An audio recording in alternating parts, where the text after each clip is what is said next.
in responding to instructions from Baghdad, but that was certainly nothing that was proved by any coherent movement of Iraqi forces. Okay, Bob, thanks very much. Now to the White House, where Britt Hume, our White House correspondent, is available. Britt, they say they don't want to humiliate Saddam Hussein, but Mr. Fitzwater says he must announce personally that he intends to get out of Kuwait. What do you think of that? Well, they can say they don't want to humiliate him, Peter, but they do want to humiliate him. I don't think there's much question about that. They also say here that they appreciate the efforts of the Soviets. I know for a fact, Peter, that very senior officials here at the White House do not appreciate the Soviet efforts, but there is such concern that the Soviets are a vital part of any diplomatic activity after this war that they need to slide by this episode without alienating the Soviets. So at times, they've been pretty straightforward with us throughout this. The president has basically said what he meant and done what he said he would do. But in those two instances, they're not exactly telling us exactly what they feel. Okay, there's a little bad blood, as we know, between the Soviets and the U.S. Pravda, the Communist Party newspaper, said only today that the U.S. Preferred amputation to therapy in terms of bringing the war to an end. Some of the language going back and forth, at least coming, has been fairly crude. Finally, want to go to Saudi Arabia. You heard Mr. Fitzwater say the war is going to continue to be prosecuted. The most deadly Iraqi Scud attack was today on Tehran in eastern Saudi Arabia. With the details again, Sam Donaldson. Sam. Well, that's right, Peter. About 8:30, a little after 8:30 this evening in Saudi Arabia, it's now morning as you can see, a Scud came in and began to break up in the air. A main piece of the Scud fell to earth and contained the warhead. And just by one of those tragic chances of war, hit a barracks in which U.S. service personnel were housed. It flies through the sky, it comes down, it crashes, and it immediately sets this barracks into flame. Instant inferno. At least 12 American service personnel are dead, perhaps 40 missing, many, many wounded, 50 taken by buses, by ambulances, by medevac helicopters to nearby hospitals. It's a real scene of chaos and tragedy there. And, you know, these Scuds are not specific weapons. They can't reach a target that they're aimed at. They just fly along, and this particular one apparently began to break up. That is why it is said by the command, the Patriot missiles, which have been so successful in knocking Scuds out of the sky, were not fired because it was breaking up by itself, and the warhead happened to hit the service personnel. Okay, Sam, just one other thing about that attack. We're told tonight from Saudi Arabia in a dispatch from Pennsylvania newspaper that the barracks were where the Army Reserve 475th Quartermaster Group, based in Farrell, Pennsylvania, was actually there. They were men who were in a water supply unit. And as Sam says, it is the worst attack so far. More Americans killed in that one attack than have been killed in the 2 days and several hours of the ground war. Just before we leave, Sam, your thoughts about what Mr. Fitzwater had to say. Well, as far as the Fitzwater statement is perfectly clear, they do in fact want to humiliate Saddam Hussein, but more important than that, the military command here doesn't want to stop. They don't want to take casualties. They're perfectly delighted to have the Iraqis surrender, but they don't want those Iraqis to get out with their equipment. They want them to leave every tank, every artillery piece, every piece of equipment behind in Kuwait. And as far as the Republican Guards that are concerned, sitting there still, some of them on the border, they want to smash them too. So the command doesn't want to cease fire right now. Okay, Sam, thanks very much. And also to Britt Hume as well. David Ensor, who's over at the United Nations, tells us that at UN Security Council meeting, which is presumably going to go ahead this evening, that the Iraqi ambassador to the UN, who went off to Moscow several days ago, is going to be in attendance. So there is always the chance that the political situation will change again tomorrow morning. But as of now, the Bush administration says they are not happy with what they have heard on Baghdad radio this evening. As Mr. Fitzwater says, we, the Bush administration, the U.S. military, continue to prosecute the war. There'll be a chance for Ted Koppel and his guests to take this apart even further on Nightline. Hope you'll join them then. I'm Peter Jennings in New York. Good night. 7 News. Good evening. I'm Richard Brown. And I'm Ana Chavez. Tonight again, Iraq is working with the Soviets at the United Nations, trying to find an end to the Gulf War. This after the U.S. and allies rebuffed an Iraqi announcement made on Baghdad radio today that called for the withdrawal from Kuwait. Now, diplomats within the UN Security Council are insisting that peace could be just hours away. But the White House doesn't buy it. We continue to prosecute the war. We have heard no reason to change that. Marlin Fitzwater made that no-progress report tonight after President Bush wrapped up a late meeting with his Secretaries of State and Defense and the chairman of the Joint Chiefs. ABC News reporters are saying the top brass won't let the war end without publicly humiliating Saddam Hussein because they want to make sure the withdrawal or surrender will not be twisted later to suit Saddam's political needs. The only way Saddam Hussein can persuade the coalition of the seriousness of his intentions would be for him personally and publicly to agree to the terms of the proposal we issued on February 22. While the White House said that so far there is no direct, specific offer of withdrawal to respond to, tonight Iraq's ambassador is presenting the latest offer to the UN Security Council. Well, right now we are addressing ourselves to the basic and fundamental issue of withdrawal, and that's Resolution 660. The ambassador from Yemen made it clear that the Security Council is interested in finding a way to accept peace. But by the end of the day, or let's say by tomorrow, the Security Council has to adopt a resolution which will conclude this crisis diplomatically and peacefully. The Yemeni ambassador said that Iraqi President Saddam Hussein has sent a personal message to Soviet President Gorbachev. The other Security Council members say they need more direct and personal proof. Abdallah al-Ashtal says that when they get it, the Council will surely vote to end the war. Richard? The Iraqi Scud missile attack on the U.S. barracks earlier today in Dhahran was the worst of the war. 27 Americans were killed, 98 wounded.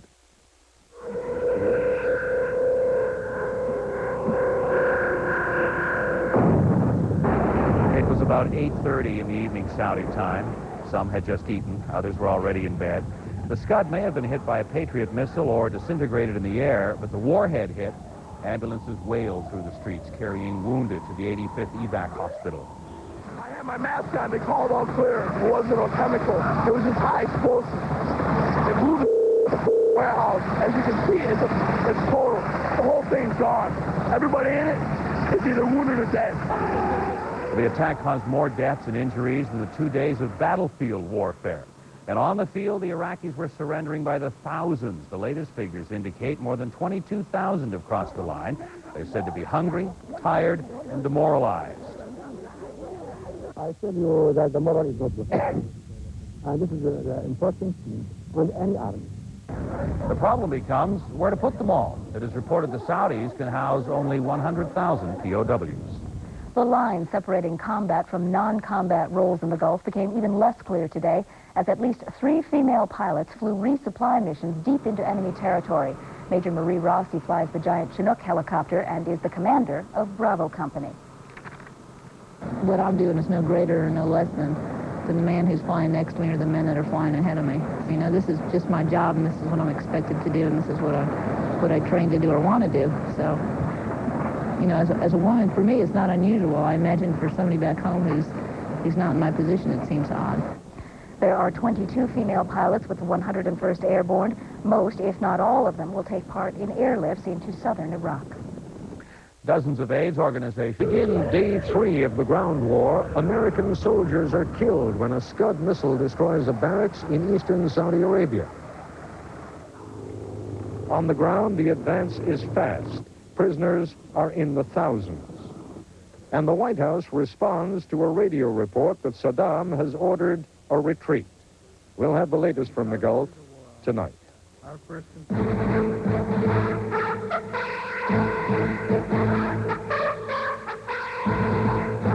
This is ABC News Nightline. Reporting from Washington with the latest on the Gulf War, Ted Koppel. To bring you up to date, first of all, on the latest developments, there is a UN Security Council meeting that began late this evening. And just a few moments ago, the Iraqi ambassador to the United States arrived at the United Nations, and Ambassador Al-Anbari had a brief statement to make. Well, I am going to reaffirm Iraq's commitment to withdrawal from the Kuwaiti territories. We have said that several times, but we are also aware that some members of the coalition, particularly the United States and Israel, have a hidden agenda against Iraq. They would not be happy to see a ceasefire or total withdrawal, a peaceful withdrawal from Kuwait. It has been an eventful evening. There was an announcement, as you probably know by now, earlier today from Radio Baghdad. It was, at best, ambiguous to begin with. Saddam Hussein, according to that announcement, had ordered his forces to withdraw from Kuwait, but if need be, to fight their way through coalition forces on the way back home. This evening, President Bush met with his senior military and defense advisors at the White House, and as that meeting ended, the president's spokesman, Marlin Fitzwater, made it clear that U.S. conditions for an end to the fighting have tightened up a little. Saddam himself will have to make the announcement. The only way Saddam Hussein can persuade the coalition of the seriousness of his intentions would be for him personally and publicly to agree to the terms of the proposal we issued on February 22. Furthermore, said Fitzwater, if Iraqi soldiers want to retreat, they're going to have to leave their weapons behind. The ground rules are very clear here. We're not going to attack retreating forces. They should lay down their arms and leave. We may, in other words, only be a weekend away from last Friday when the United States was prepared to give Iraqi forces 7 days to withdraw with whatever weapons they could take with them in that time. But since Friday, the ground war has begun. And to put it bluntly, the coalition forces are winning and winning big. Friday's offer is obviously no longer good on Monday. Joining us now live from the White House is Brit Hume. And from the United Nations, where the Security Council is now in session, our UN correspondent, David Ensor, and the Yemeni ambassador to the UN, Abdallah Al-Ashtar. Let me begin at the White House, however, with Brit Hume. Brit, give us your analysis of why it is that Marlin Fitzwater came out as quickly as he did this evening. Well, the United States does not want to appear to be refusing to take yes for an answer. However, as you suggest, Ted, what was yes on Saturday is not good enough today. The ground war having begun, hundreds of thousands of American soldiers having been exposed to ground combat, now has changed the situation. Moreover, there is, I think, a real sense of distrust of this announcement from Baghdad, a rather peculiar way to begin a retreat, and little evidence of any serious retreating going on the ground. So the combination of skepticism and the desire to make sure that Saddam Hussein does not somehow skate away from all this with a mighty military machine intact have combined to give us the announcement you heard tonight. Let me just ask you, if you would, Brett, to analyze a couple of those points that I just made in passing at the beginning. Two things. Number one, last Friday, when the final U.S. and coalition demand was made, just before the ground war began, it would have been enough for a senior Iraqi official to make the statement that they were ready to comply. Now it's Saddam Hussein himself. Why? Well, Ted, I can't tell you this with the authority of anyone having told me, but there is a sense here of wondering where Saddam Hussein is and what he is doing. Moreover, there is a question that in the disarray that exists in Baghdad, there's a question about who is giving the orders, who is putting announcements on Radio Baghdad, and so on. So there is an issue of authority. And moreover, and finally, Ted, and this is important, there is a desire to make sure that however this ends, that this man is not able to walk away from this proclaiming any kind of a triumph whatsoever. He must be, in the eyes of the administration, publicly humiliated in such a way that he cannot be somehow some political colossus of the Arab world when it's all over. One more point, Brett.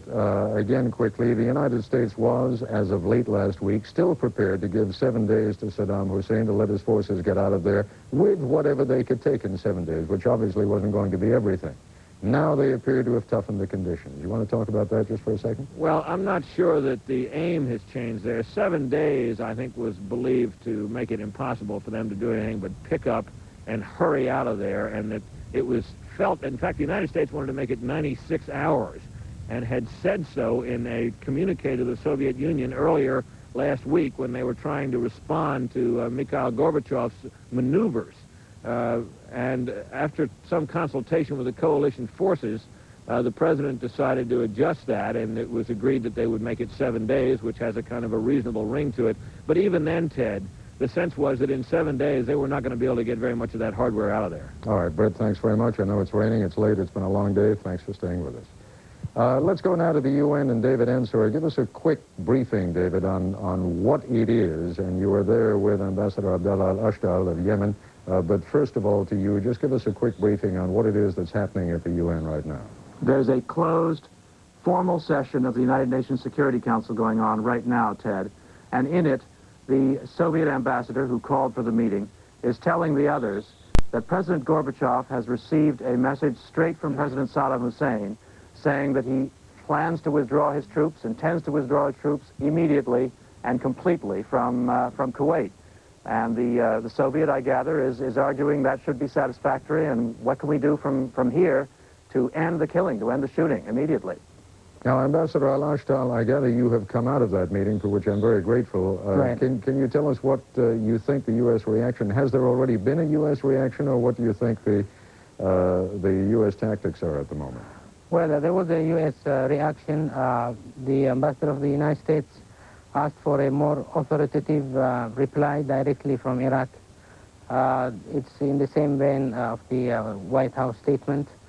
It looks like once there is that kind of statement from Iraq, it would be very difficult for the Security Council not to take action.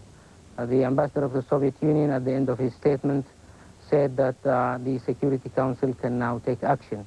Of course, the kind of action anticipated is a short resolution which would call for a ceasefire, a withdrawal within a short span of time, and UN monitoring of this withdrawal. Is the Soviet proposal now more or less synonymous with what the U.S. proposal of Friday was, or the U.S. demand of Friday, or are there still some differences? It's a very simple proposal of 1 point, withdrawal within a short time. And the ceasefire is just to make that withdrawal possible. Actually, what is lacking here is conditions. There are no conditions at all. And this makes it very much in line with Resolution 660, which calls for unconditional and total withdrawal from Kuwait. But as you well know, there were a number of other Security Council resolutions, some of which now have been bypassed by time, but others of which are very relevant. And indeed, let me point to two of them, because Marlin Fitzwater at the White House today specifically mentioned these two resolutions. One, 674, that is Resolution 674, calls for reparations by Iraq to Kuwait, and the other resolution calls for the recognition by Iraq that Kuwait is a sovereign state and that Iraq renounces all its claims. What does the Soviet proposal have to say on those 2 points? There's no mention of those resolutions, but let me say, Ted, that Resolution 674 establishes that Iraq is liable to any losses. Therefore, it will have to pay reparations. But this will have to be dealt through the courts. There's nothing in the resolution that says that it should be settled right now. The other resolution, 662, considers that the annexation of Kuwait by Iraq is null and void. That is a very authoritative determination by the Security Council. Of course, at a later stage, Iraq will have to say something similar to that. Why at a later stage?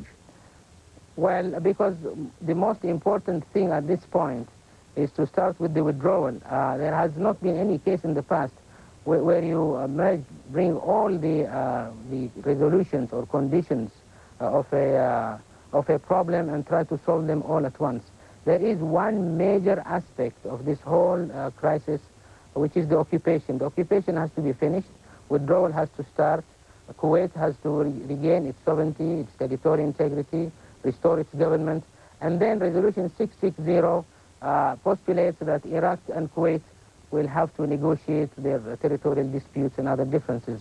In other words, one should not stop the action of withdrawal in order to resolve all other issues, which are at the same time accepted by resolutions by Iraq through its declarations. One more quick question, Ambassador Al-Ashtal. Is it your impression, for all the kind statements that have been issued back and forth between Moscow and Washington, that there now appears to be a widening rift between the two positions? I don't think so. Actually, I sense that both the United States and the Soviet Union want to synchronize as much as possible in the final evolution of the solution of this problem. And we didn't see any split. We didn't see, the Soviet Union did not come with a resolution on its own. And there is a lot of consultation that's going on.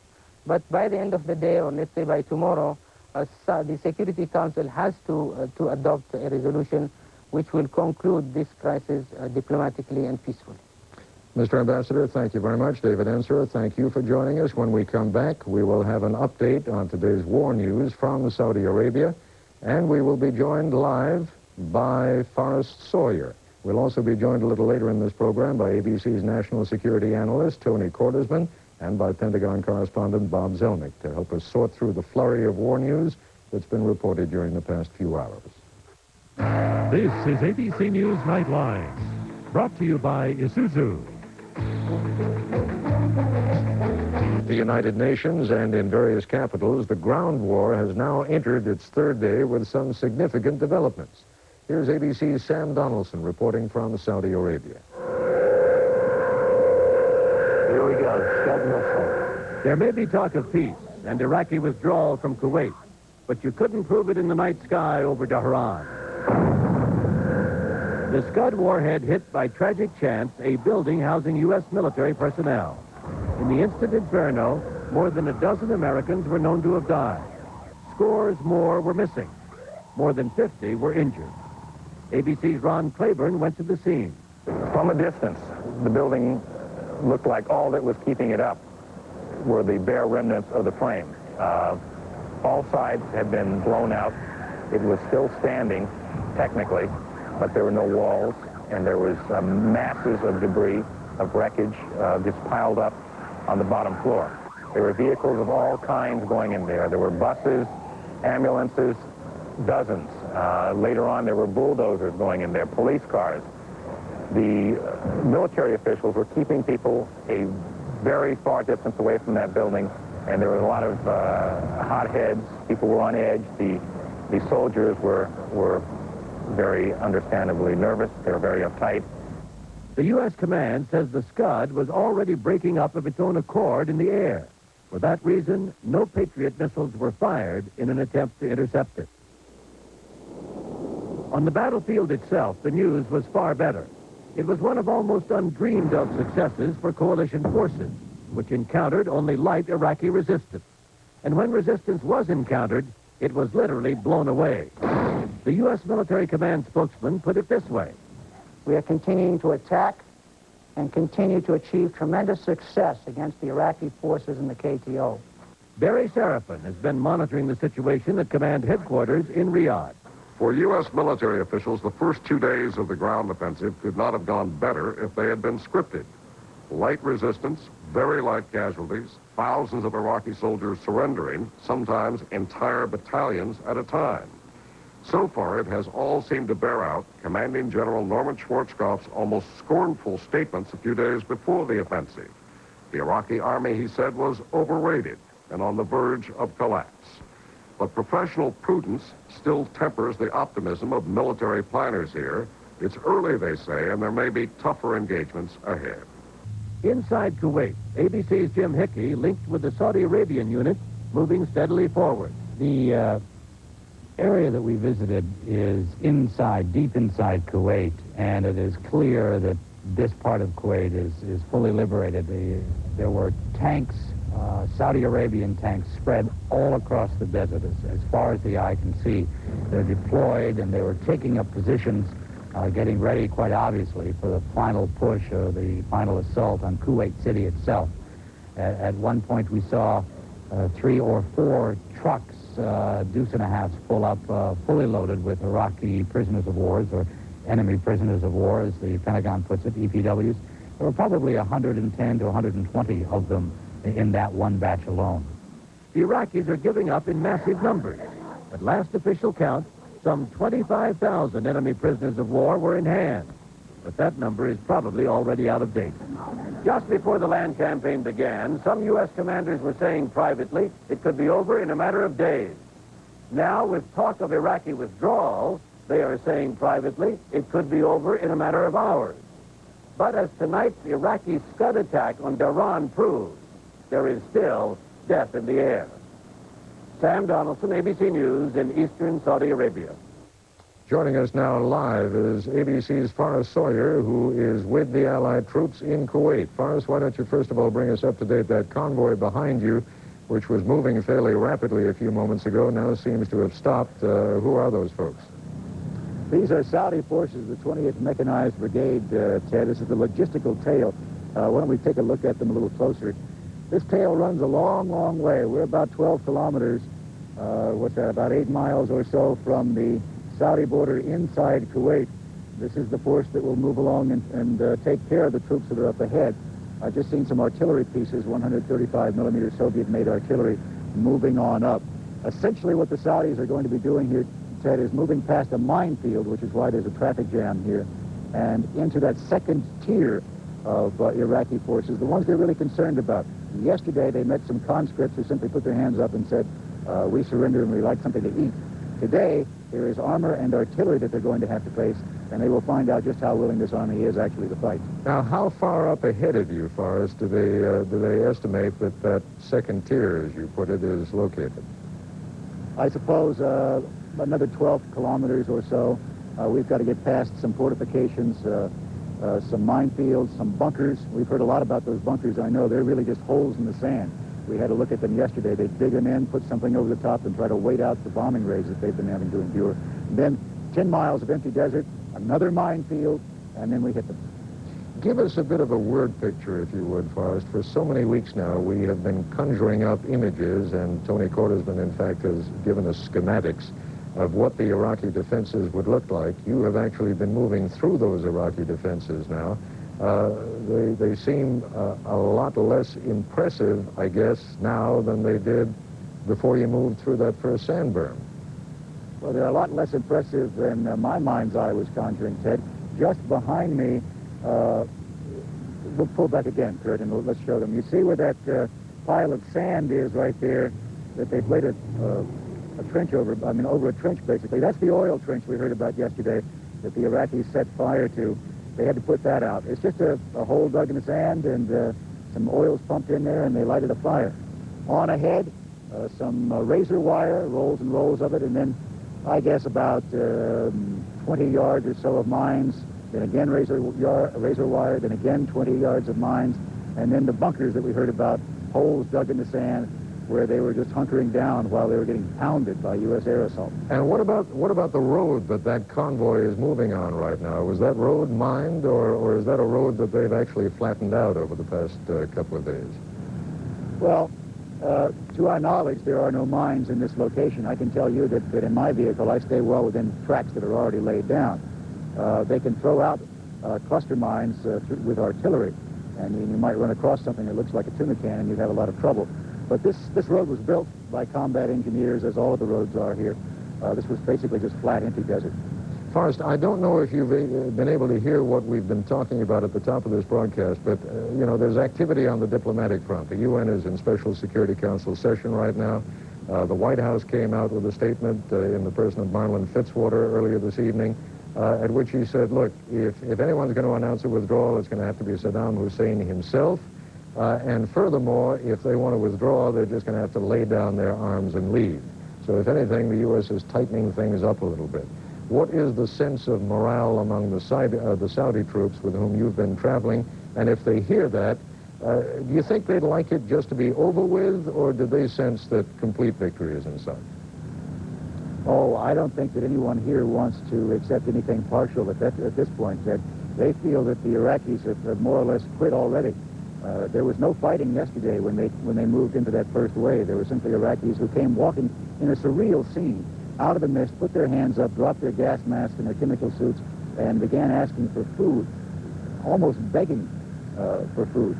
They believe that the Iraqis do not support what Saddam Hussein wants in the first place, and therefore they want a very clear statement that Saddam Hussein does not represent the Arab world, that Saddam Hussein has unfortunately pushed Muslim brother against Muslim brother, and they want that to stop. As for the Americans, they're feeling pretty confident at this point. There are some American liaison officers here.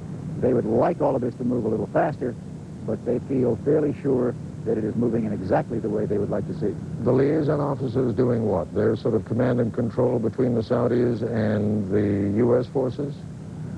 Well, they've done a number of things. They have tried very quickly to instruct the Saudi forces, which have not been in battle before, in how to conduct combined live fire missions. They haven't done it ever, and it's very, very complicated, so they're sort of learning on the job. And they have combat engineers and special forces teams here who act as a liaison between the United States forces and the Saudi forces and the other Arab forces that are here. They're basically trying to give them guidance as they move along and keep that communication line open as well. Faris, just give us, before we let you go, two things. One, a sense of where you're going to be going next. I mean, what happens? You hop in a Jeep, a Humvee, and you move on as quickly as that convoy moves? We got our own little convoy here, Ted. It's very complicated, as you know, to put this satellite broadcast up. We've got 3 trucks. You want to take a picture of it? We'll show you what we've got. It's a mess here. We've got 3 trucks that will be moving the satellite dish along behind me.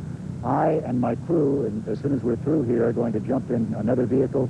We're going to try to swing around this convoy of trucks and artillery and head north into the mist there. We'll go past a minefield and join up with the front lines as they move into the armor and artillery. So we have to keep our own convoy together, at least in communication, and at the same time we're going to try to cover the story at the front line. So that's what we're up to today. It's a good thing folks like you and me don't have to work that. You're right. All right. Faris, thank you very much. Faris Sawyer reporting live from inside Kuwait. When we come back, the latest military developments, along with an examination of the ground war, when we're joined by ABC's national security analyst, Tony Kortesman, and Pentagon correspondent down the line to bear with us. We're going to be running a few minutes over on our program tonight. Secondly, we have some late figures now from the Pentagon. The Defense Department now says that there were at least 27 Americans killed in that Scud attack in Dafran earlier this evening. There are still several people missing, and there are, at the moment, 98 Americans who have been wounded in that attack. Furthermore, the Pentagon now says that there are more than 22,000 EPWs, that is, enemy prisoners of war, who have surrendered to coalition forces. Joining us now here in our Washington bureau is Tony Kortesman, who has served as ABC's national security analyst since the beginning of the war on January 15th. And also joining us here in our bureau, ABC's Pentagon correspondent, Bob Zelnick. Tony, let me ask you first of all, and it may be more of a political than a military judgment, what you make of Marlin Fitzwater's announcement at the White House today, particularly the timing of it as it relates to what's going on at the UN this evening. I think when you're involved in a deep military operation, when you're almost at the conclusion, the critical moment of success, and you're trying to envelop the enemy and defeat him, to be trapped into a situation where you have no real rules, an undefined withdrawal, where some of the forces may be withdrawing, but you have no idea where they're going, effectively is to suddenly snatch victory away from you in a military sense and make a political result almost completely unpredictable.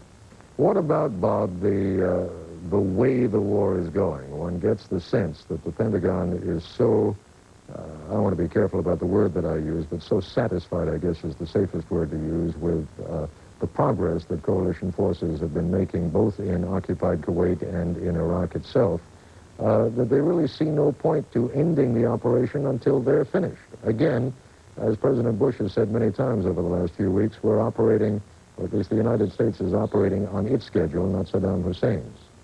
Of course, that's true, Ted. The Pentagon is, of course, a creature of the administration and recognizes the chain of command and would follow orders in any event. But they are extremely satisfied at the way things are going. And it's an old, tried and true principle that the situation at the negotiating table reflects the situation on the ground. And the Iraqis are in worse shape than they were 2 weeks ago. They're in worse shape than they were 2 days ago. And they're going to be in worse shape 2 days from now than they are today. When you hear the Yemeni ambassador, as we did earlier on this program, say, well, those other Security Council resolutions can be taken care of later on, what do you think the administration's response to that is? No. The administration's response is going to be that if the Iraqis have distinguished themselves in any one aspect of warfare, it's surrender. And that's been going on for the past 2 days of ground war, and with the U.S. forces and other allied forces positioning themselves near the Euphrates River to defeat the Republican Guards and prevent their escape, and situating themselves for a final assault on Kuwait City. There's no reason to accept anything but complete victory on the battlefield. Tony Kortesman, you're operating at a distinct disadvantage this evening, but you have no telestrator, no map, so sketch it out for us in words. What will constitute a successful conclusion to this operation? Well, I think the first step is that we have to ensure that we have the surrender or defeat of the Republican Guards, the surrender or defeat of his remaining armored and mechanized units, that he cannot withdraw intact any kind of capability to sustain combat around Basra or moving up the Euphrates, that he is faced with a situation where he must accept the political conditions of all the UN resolutions because he is left without any significant military option. And Ted, I would have to say that in December 1944, if Adolf Hitler had offered to suddenly withdraw rather than launch the Battle of the Bulge and discuss terms later, it would be very similar to what we have just heard offered from Iraq. Well, I mean, basically you're saying he's in no position to do anything but say, yes, I accept an unconditional surrender. But he's not being asked to surrender. Again, the historical precedents are that he would be. He's being asked to comply with the UN, not to capitulate and not to surrender. Well, let me now raise one last question with both of you, and that is you, Tony, have just put your finger on something that may prove to get a little bit sticky over the course of the next 24 or 48 hours. Is what the United States wants going to be the same thing that is necessarily reflected in the UN Security Council? Tony, you go first, if you would. I think that if the UN Security Council adopts resolutions to fight aggression and then tries to change them as if this was some kind of game without regard to those who pay the cost of enforcing them, there will be no serious UN peacekeeping efforts if this happens again. Bob, I should point out to our viewers that you come to us tonight in a dual capacity. You were for a couple of years ABC's Moscow bureau chief. So give us your analysis of what the Soviets are up to right now and also what you think the U.S. reaction will be to what seems to be their latest move at the UN. I think what the Soviets are up to is a combination of, number one, trying to be helpful, and number two, serving their own interests and maintaining some favorable face toward the Arab world and image within the Arab world that was largely supportive of Saddam Hussein. But I think the overriding Soviet interest at this point is good relations with the United States, and that was very evident in their mild reaction to the U.S. rebuke of their position last weekend. So I don't think the Soviets are going to cause any particular trouble. I think the United States is going to say no to any conditions other than those enunciated by Marlin Fitzwater on behalf of the President tonight. And it's worth noting and recalling that any resolution of this matter that changes existing Security Council resolutions would itself require the unanimous consent of the 5 permanent members. So I don't think there's any possible way that the Security Council is going to do anything that the United States opposes. All right, Bob Zelnick, Tony Quartersman, thank you both very much. Over the past couple of minutes, we've just established satellite contact with Baghdad. When we come back, I'll be joined by ABC's correspondent in the Iraqi capital, Bill Blakemore. It's be one of the better-known hotels in the world. The Al Rashid in Baghdad is ABC's Bill Blakemore. Bill, first of all, bring us up to date on what kind of a night it's been. It is now, what, 8:30 in the morning there? That's right. It's about 8:30. There were more air raids last night. We could hear some bombs, and in fact, it's just after dawn here, and we've had some air raid sirens already this morning. So nobody in this capital, I would guess, thinks this war is over yet. Would it be safe to assume, Bill, that there was a great deal of discussion yesterday about the announcement over Radio Baghdad that there was to be a withdrawal from Kuwait? Well, it was very strange, actually. It came just before 2 a.m. in the morning here. Most of the journalists had gone to bed, and then we were all awakened by other journalists who had been awakened by other journalists because somebody had heard about it. After making phone calls to our home offices, telling them that we didn't know anything new, most went back to bed. This morning, we've been listening to Radio Baghdad since dawn, and surprisingly, I think, there's been no mention of this withdrawal yet. We've been hearing the typical wartime exhortings of the troops with music in between. But the 8 o'clock a.m. news here didn't have any mention of it as far as our translators have been able to pick up here. So perhaps people are trying to figure out exactly what to say. We don't know yet. I know that we didn't have contact at the beginning of the program, and so you were unable to hear some of what Marlin Fitzwater had to say. But as I mentioned to you during the break, he's calling now for Saddam Hussein to personally and publicly state his willingness to withdraw all forces from Kuwait. Only then, according to Marlin Fitzwater, speaking in the president's behalf, would such a withdrawal be possible, and even then only if they put down all their arms. In other words, things seem to have toughened up, Bill, from where the conditions were late last week, before the ground war began. What do you think the reaction is going to be? That's hard to say, because from what we understand of the statement last night, it was a statement that was once again on Iraqis' terms. Certainly there's been a feeling that when the president made his ultimatum a few days ago, that made it much more difficult, if not impossible, for Saddam Hussein to pull out, because as the Iraqis themselves say, their own dignity is very important to them, and they want to be seen as doing it because they're defending their cause here as they see it. So I would guess that once again that might make it more complicated, and I'm hazarding a guess here when I say that we're thinking maybe the reason we're not hearing anything yet this morning on Baghdad radio is that they're trying to figure out a response, but again, that's just speculation. We know, Bill, and this will be the last question, that you're living in a very insulated world there right now. Certainly the impression here in the United States is that the war has been almost totally one-sided. And I'm wondering to what degree there is any growing sense in Baghdad that this war is going badly, let alone may almost be over. Well, I think there must be a sense of that, because we do know that Iraqis hear not only Baghdad radio, but they pick up VOA and British broadcasting as well. We talked to people throughout the day who indicated, well, there's conflicting reports, and they would indicate to us at least that they tended to believe the Iraqi communiques. We can't know exactly what they think, but I think there's a general sense in this capital with the folks here that there are conflicting reports, and that they have to make up their own minds about what they're going to believe. All right, Bill, I think you've got a busy day ahead of you there as they begin to digest what came out of Washington and we begin to digest what comes back out of Baghdad. Thanks very much for joining us. Events surrounding the war have been unfolding today at a furious pace. ABC News will, of course, continue to keep you up to date, beginning with reports. The Pentagon is about to hold a military briefing. It's first since the ground war broke out last Saturday, and regular public military briefings were suspended. The Pentagon has been putting out information. This is its first full briefing.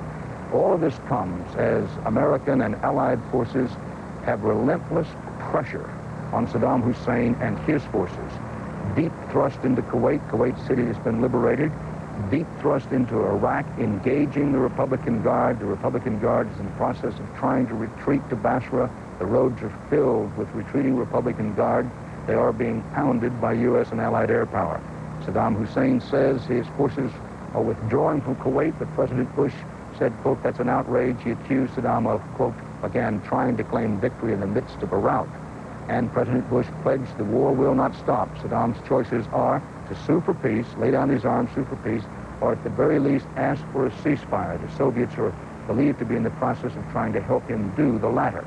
Earlier today, CBS News reporter Bob McEwen gave Americans the first glimpse of the road into Kuwait City. He described the expressway littered with equipment and burned-out hulks left behind by fleeing Iraqi forces. Now let's go to CBS News Pentagon correspondent. Our regular briefing here today will be from Lieutenant General Tom Kelly, the Director of Operations for the Joint Staff, and Rear Admiral Mike McConnell, who's Director of Intelligence for the Joint Staff. You've heard the President discuss the policy this morning in his remarks at the Rose Garden. We obviously don't have anything to add to the policy, but we're here to discuss what's going on the ground in the Persian Gulf and Operation Desert Storm, and happy to take your questions on that. General Kelly will have his usual opening remarks to bring you up to date. Then Admiral McConnell has a presentation for you to give you a little more information about the nature and extent of the fires, the oil field fires that are still burning in Kuwait, and then we'll be pleased to take your questions. And if you'd raise your hands, then General Kelly or Admiral McConnell will recognize you. So with that, gentlemen, if you would please. Good afternoon. Today is the 41st day of the operation, and actually the third day of the ground phase of the operation. There are more than 537,000 U.S. troops in the theater. I'm going to break the casualties down into several groups today. Prior to the ground war, there were 23 killed, 34 wounded, 27 missing, and 9 prisoners of war. Since the ground action began, there are 4 killed in action, 21 wounded in action, 2 missing, and no POWs. In the Scud attack yesterday, there were 28 killed and 100 injured. The sum of those numbers are 55 killed, 155 wounded, 30 missing, and 9 POWs. On Scuds, there were 7 Scuds launched in the last 72 hours, 2 on Saturday, 1 on Sunday to KKMC, King Khalid Military City, and 2 towards Israel. And then 1 on Monday towards Saudi Arabia, that was Dhahran, where the casualties were suffered, and 1 towards Qatar. A total of 81 Scud missiles were launched, 41 against Saudi Arabia, 1 against Bahrain, 1 against Qatar, and 38 against Israel. Enemy prisoners of war, they're estimating 30,000 plus. The Turkey figures I don't have right now, but that's estimated to be in 1,000, so the total is 30,000 plus. Ground equipment destroyed 2,085 tanks, which represents about 50%, 962 armored vehicles, about 1/3, and 1,505 artillery pieces, or about 48%. Oil fires, there were 600 started, 500 are still burning, and Admiral McConnell will address that in just a minute. In ground operations, the Iraqi army is in full retreat, although there is still some fighting going on. 21 divisions in the Kuwaiti theater of operations have been destroyed or rendered combat ineffective. Over 400 tanks and numerous other vehicles have been destroyed since the ground war began. Targeting consists of close air support, Scuds, lines of communications, strategic strikes, and restrikes. Sorties are in excess of 103,000. In the last 24 hours, 3,000 plus, 1,400 plus in the Kuwaiti theater of operations. Over half of them were close air support sorties, and 130 against the Scuds. There were 0 Iraqi sorties in the last 24 hours. This is their 17th straight day of no air operations. 2 aircraft, however, on Sunday did fly to Iran. I believe both of them were MiG-23s. Aircraft losses, Iraq has lost a total of 103 aircraft, 42 air-to-air, and that's 36 fixed wing and 6 helicopters, and 61 air-to-ground. U.S. air combat losses are 27, 25 fixed wing and 2 helicopters. That's plus 4 from the last time we briefed.